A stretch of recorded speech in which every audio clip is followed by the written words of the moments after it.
Good morning and welcome to the second reflection for Holy Week from the Chaplaincy of Trinity College, Dublin. In today's Gospel reading from John 12, we read words on the lips of Jesus that we can, quite possibly, given the year that it has been, find a little common ground with. Now, Jesus says, my soul is troubled. Yes. We know the trouble of which he speaks. We have most likely heard the story of Holy Week many times. You know most of it. It includes an entry into Jerusalem on a donkey, a profoundly political act giving voice to the poor of the city.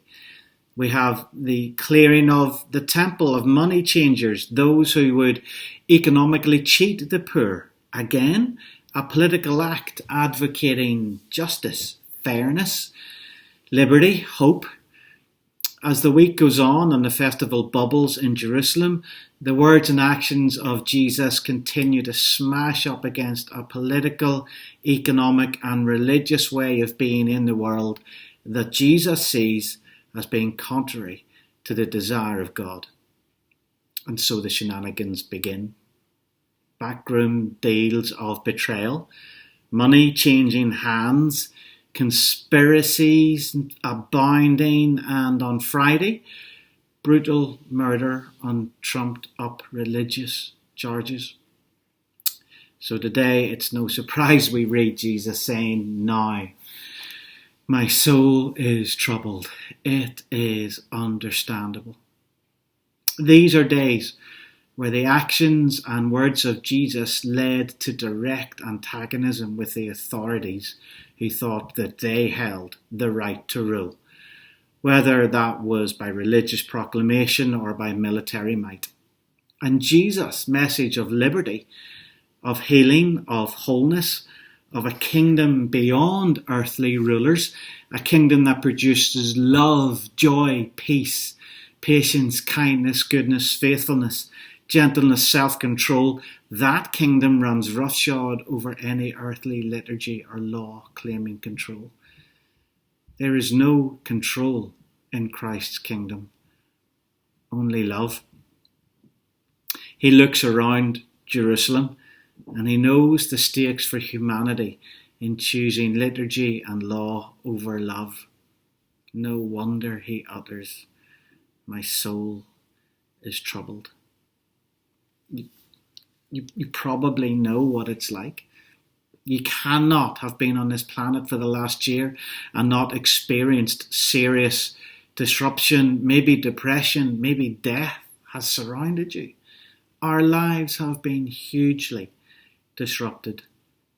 6 months ago, one student talking to me and trying to explain how she was feeling simply took a breath and lowered her head and shook it as if she was almost ashamed to say the words that she heard coming out of her mouth.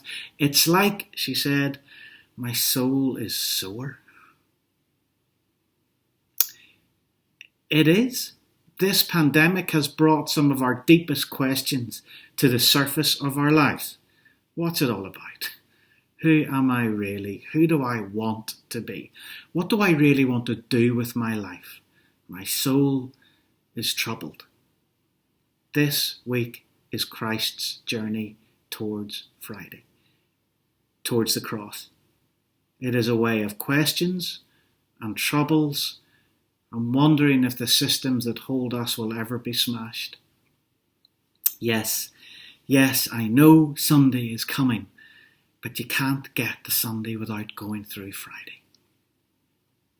Here in today's Gospel reading, just a few verses later though, after the weary sigh of my soul is tired, there is just a glimpse of the way forward when Jesus says, when I am lifted up from the earth, I will draw all people to myself.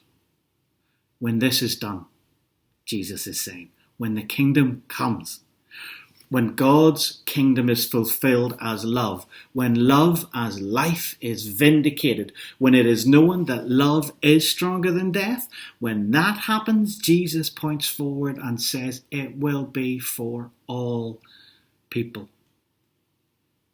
Sit with that for a second. All people. Not just the ones like you and the ones you like. The ones in your household, or university, or family, or people group, or nation, or tribe, or church, or colour, or race, or creed. Christ says his lifting up, the glory that will come from that lifted up, the glory from love winning, that glory is for all people. If your soul is troubled, and it may even be troubled that such mercy and grace flows from God because you thought it was only your church that Jesus was talking about. If your soul is troubled, and it may be troubled because, well, you're not even sure there is a God, but it's been a hell of a year, so you're investigating quietly just in case. If your soul is troubled, and it may be troubled because you have lost someone or people or work or a place that you love. If your soul is troubled, you are not alone, because so too was Jesus' soul. And where it led him was a victory of love for all people. That includes you. Peace to you this holy week, this troubling week. Peace to you.